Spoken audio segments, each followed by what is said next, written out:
नाशिक महानगरपालिकेच्या निवडणुकीनंतर राजकीय समीकरणांना वेग आलाय. स्थायी समितीवर 9 सदस्य निवडून आणत भाजपनं पुन्हा एकदा आपलं वर्चस्व सिद्ध केलंय. आर्थिक नाडी समजल्या जाणाऱ्या स्थायी समितीच्या चाव्या आता भाजपकडेच राहणार असल्याचं जवळपास निश्चित झालंय. सदस्य निवडीनंतर आता लक्ष लागलंय ते स्थायी समितीच्या सभापती पदाकडे.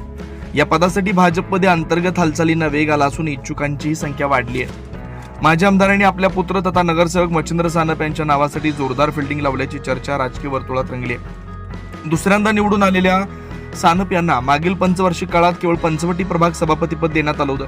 त्यावेळी पक्षात नव्यानं आलेल्या प्रथमेश गेते यांना उपमहापौर पदाची संधी मिळाली होती. त्यामुळे यंदाही सानपांची उपमहापौर पदाची संधी हुकली. मात्र आता पक्षानं त्यांना स्थायी समितीवर संधी देत त्यांची नाराजी दूर केल्याचं बोललं जात आहे.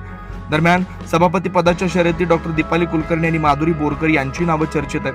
महापौर पदाच्या शर्यतीत असलेली ही नावं आता स्थायी समिती सभापती पदासाठी पुढे येत आहेत. राजकीय उत्सुकता यामुळे वाढली आहे. भौगोलिक समतोल, पक्षातील अंतर्गत समीकरणं आणि आगामी कुंभमेळ्याची पार्श्वभूमी लक्षात घेता अंतिम निर्णय काय होणार याकडे संपूर्ण नाशिकचं लक्ष लागलंय.